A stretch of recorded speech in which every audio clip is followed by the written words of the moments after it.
Good afternoon, Premier Lifestyle ladies, and happy International Women's Day. This is your day. Earlier today, Kristen asked, are you going to wear purple for International Women's Day? Are you going to wear green for hope? And so I decided I would pull out my favorite scarf because it has both. So I've got purple and green. Purple for the beautiful royalty that each one of us are as women, and for green for the hope that we have for a bright future. Because, ladies, there are things that can only be accomplished on this planet through you. Not any other person can do what you can do. Not any other person has the influence that you have. Not any other human being on this planet has the skill and the gifting and the persons in their lives that you have. And so you are here for a reason. You are here to engage and to change this world. And I believe, as a Christian, as a follower of Christ, that it is our calling to reflect the glory of God to the people around us. And what is God? God is love. God is love. God is full of grace. He is full of goodness. And so he looks at you as his woman, as his creation, and says, what a beautiful, powerful, intelligent human being I have made in you. There's no one else like you. And I have a great plan for you. And I'm sorry, I'm going to tell you right now that I am super fired up right now. I just got done watching a powerful, powerful talk by Christine Caine, one of my favorite speakers. And wow, she was just fired up. And so I'm fired up. I'm feeding on her flame. But so excited to recognize on International Women's Day that there is a purpose for every one of us as women that is individual and specific. And here's the reality, right? We, a lot of times, hey, Kristen, hi, Abby. We, a lot of times, hey, Hannah. Oh, it's so much fun to see all of my girlfriends on here. And welcome to those of you that I'm not seeing. And I'm just excited you're here to just celebrate with me that we are unique.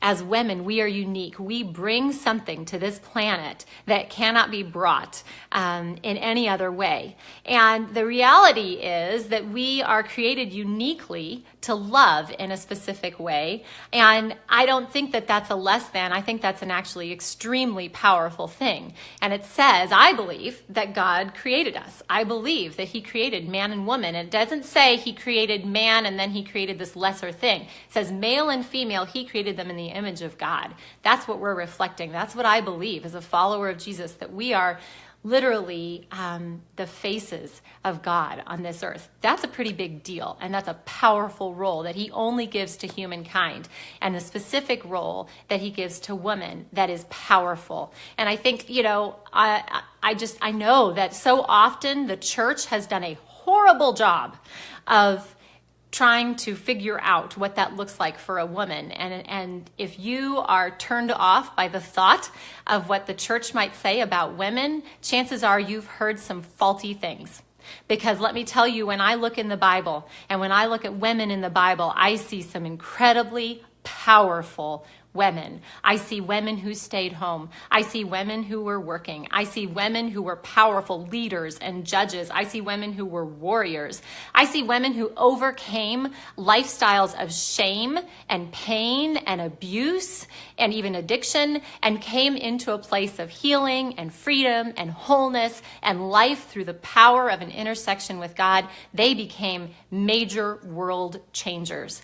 And I'm talking about women like Rahab, a woman who was caught in the most horrific slavery of prostitution and yet ended up sending Israel, the nation of Israel, into a place of promise. She helped them get into the promised land, and she became part of the lineage of Jesus Christ himself. I'm talking about women like Deborah, who was a judge over Israel, women like Esther, who was a queen, who spoke into a honestly rather hateful husband, spoke into his life and served him in such a way that when she spoke, he listened, and it changed the course of history. I'm talking about women like Mary and Martha, who were two of Jesus's closest friends.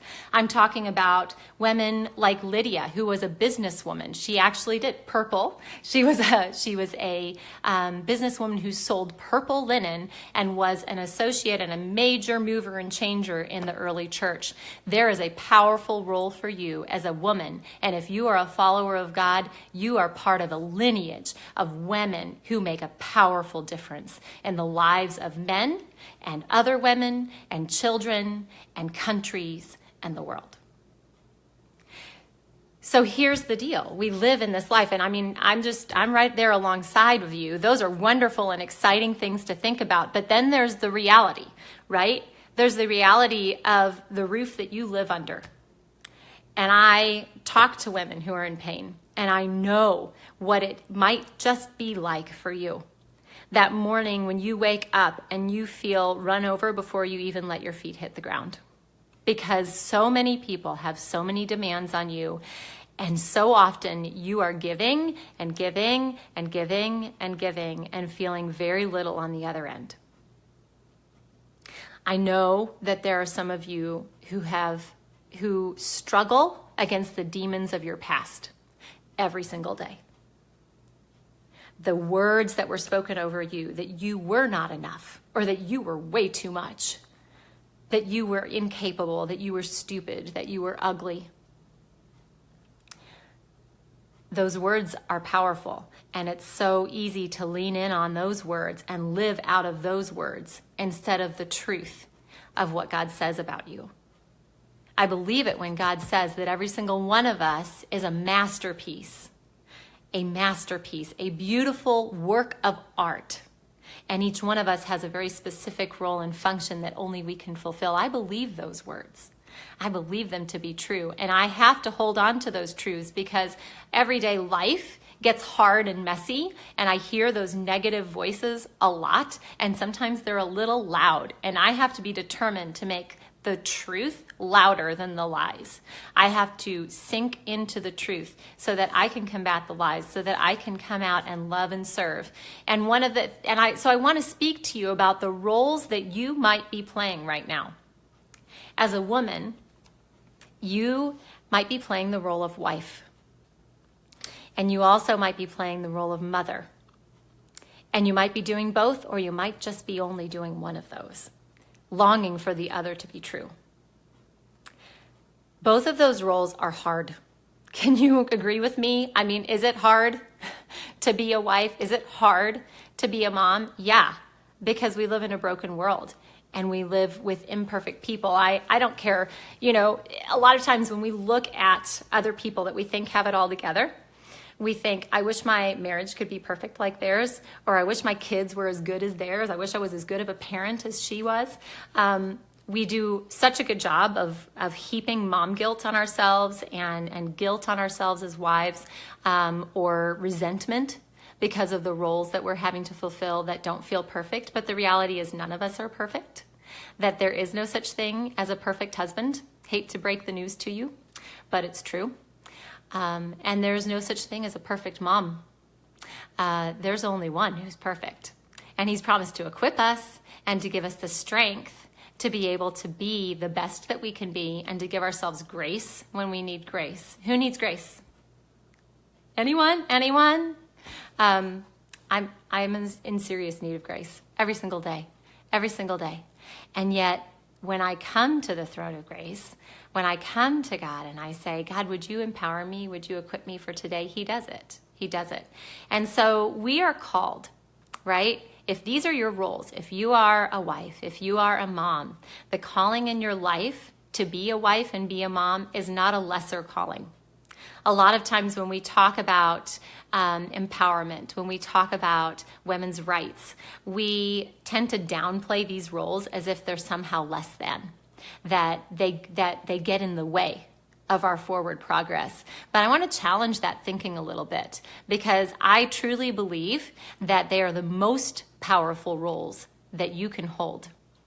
when you choose to love and serve sacrificially, and I'm not talking about being abused. If you're in an abusive situation, that's not loving and serving sacrificially. That's abuse. There's only one word for it, and you get out, and you get the help that you need to get out. But I'm talking about loving and serving someone who might, not be perfect, kind of like you're not perfect, who might leave his underwear on the floor when the hamper's right next to it, who might not take out the trash, who might not give you a hand with the kids when you're really tired. He might not. And yet you're still called to love and serve him. Those children that wear you out, the ones that, though you would never say it out loud because you would never want to admit it, you kind of don't like sometimes. You love those kiddos, but maybe you don't really like them. Anyone else? I mean, I'm just saying there are those days, right? They're driving you a little crazy. And it's hard. And you see other moms and you think, how can they like their kids when they're like that crazy? And what's wrong with me? Sorry, I'm going to fix this just a little bit. There we go. And why can't I be like that? And the reality is none of us, we all have those thoughts. We all have those moments. We all have those days. And that's why I believe it's important that you lean into the source that gives you strength. That you lean into the place where you can be filled up before you pour out. Because here's the problem.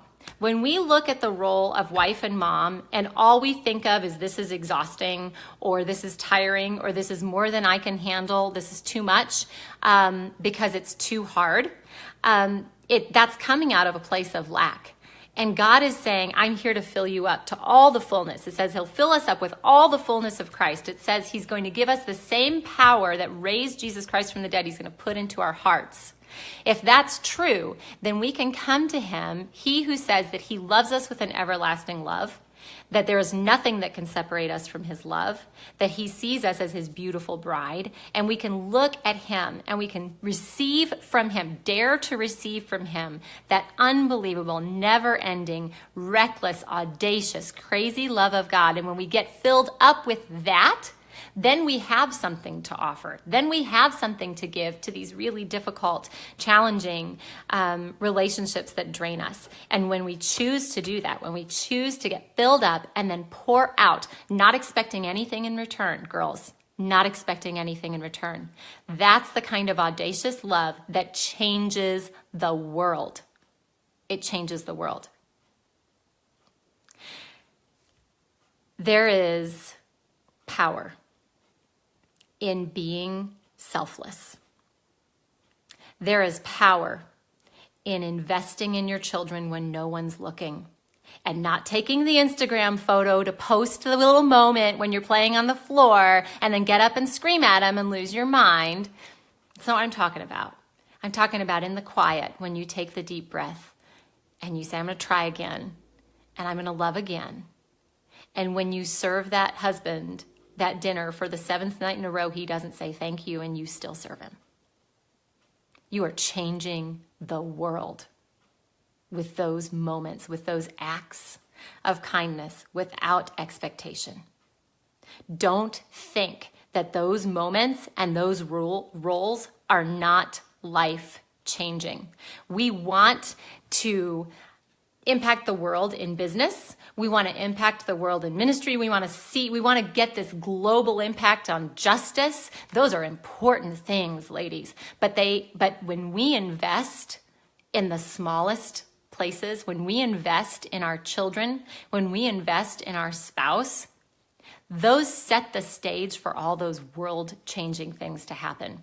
And when you think about the great heroes of our world, man or woman, how often do they come up and when people ask them, what brought you to this place where you are able to do what you are able to do? How often do they say, my mom? So often. Do you think someone was sitting around watching her, that mother, when she invested, when she spoke life and truth and health and hope into her children day in and day out, and maybe after working a 10-hour day, she still spent a few moments in her evening with her children? Do you think someone was standing over her shoulder going, way to go, and the crowd was cheering? No. Do you think she was weary and wondered when she crawled into bed if she had done anything right that day? Yeah, she did. just like you, just like you. And then she got up the next morning and she did it again. I mentioned Christine Caine. She's one of my favorite female speakers. And one of the reasons I love her so much is because she is an audacious example of a woman who had everything against her. She was abused for years of her life. She was the poorest of the poor. She was an immigrant who was belittled and demeaned. And she had every right to grow up and say, I'm a victim, and I'm a victim that cannot succeed. But instead, she took very seriously, and one of her life verses is this verse in Genesis 50, which is quoted by Joseph, a man whose family abused him and literally sold him. And yet he was able to stand up and say, what was intended for my harm has been turned into good, and it's causing the rescue of many people. So if you come from a place where you see the wounds in your life and you think they're too much, and you think you'll always be like this, and you find yourself saying, I'm always going to be this way, I'm always going to lose my temper, I'm always going to, you name it, be less than, can you dare to flip that inner monologue on its head and say the things that were meant to harm me are the very things that I can place before God and say, let this mean something. Let me be so changed and so transformed that when someone sees me, they have no doubt in their minds that there is a God, and he heals and he equips. When you get to the end of the day and the mommy guilt cycle is going through your head and you think there's not another day I can do this, when you get up the next morning, can you fill your mind instead with the truth, the promises? God has promised that he will equip me for every good work, that I can do all things through Christ who strengthens me. I love this particular translation of that verse. It's in Philippians 4. And let me tell you something. This is a verse spoken to those of us who are not in perfect circumstances. Okay? Paul says, I had to learn how to be content. I had to learn. It's not easy being content when you're not in a perfect marriage and when you don't think you're a perfect mom. And yet there's a change of mentality that brings you to a place of power and of strength and dignity in the roles that you are currently playing, when you can say, just like Paul did, that I am ready for anything, and I am equal to anything through Christ who infuses inner strength in me. I have sufficiency in Christ's sufficiency. So when that day comes and you hold up your hands and you say, I don't have it. I don't have what it takes. Because here's the deal. Mantras work for a while until you're at the end of your rope. And then what do you do? And then what do you do?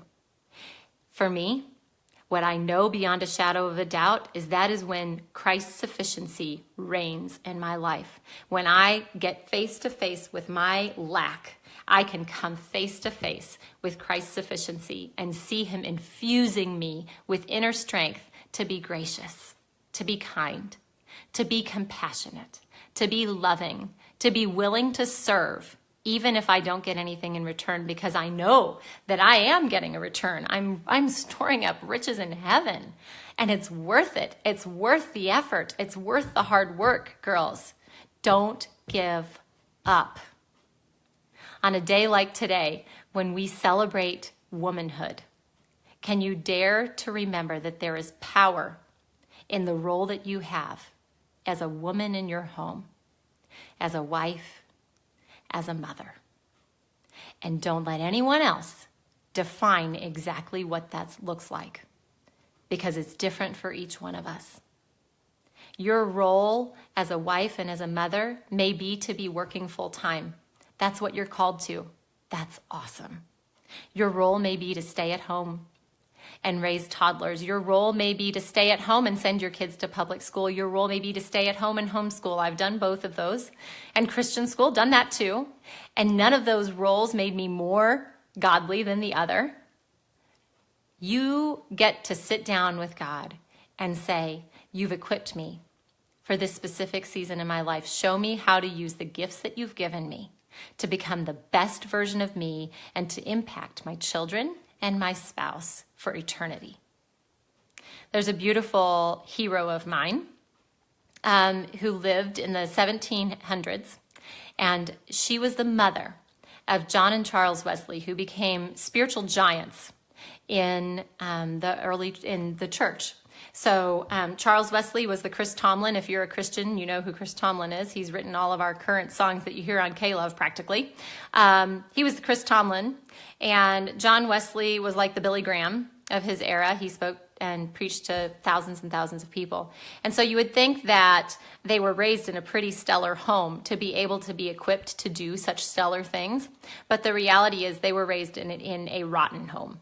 They had a horrible father who was a gambler and made unbelievably horrible choices, was in and out of their lives. And so that left the mother of those two children at home alone. And by the way, she had 19 children, 10 of whom died, trying to raise these kids, working her tail off.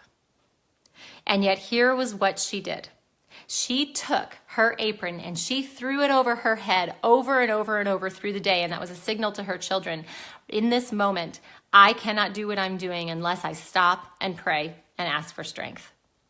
And they knew it. And they watched her, and she lived a life of devoted prayer for her children. And yes, probably even for that really rotten husband that she had. And as a result, those children grew up to become powerhouses in their country and ultimately in the world. And I say that to you to say you don't have to have a perfect husband to raise children who can change the world. You don't even have to be a perfect mom because there's no such thing. You just have to get up and keep on with prayer, with the promises of God, with the strength and the skill and the roles that you have that only you can fulfill. So sink in on that. When you hear the barrage of this is what it has to be like, don't listen. You have only one person to answer to, and that's God himself. He's going to tell you what to do. He's going to equip you. So be willing to sit before him and say, what's the next step? He's going to show it to you. And I'd be happy to come alongside if you're feeling stuck and confused and lost and frustrated. Man, talk to me. We can have a free session together and just talk it out. What is it to be a powerful wife and a powerful mother who gives selflessly, even in a difficult circumstance? It's possible. It's possible. None of your lack keeps you from being able to be the mother that your children need and the wife that your husband needs to be able to impact eternity by the way you live under the walls, under the roof, and then within the four walls of your home. So go and be powerful, ladies. Go in the strength that God gives you. And happy International Women's Day. I am proud to be a woman by your side.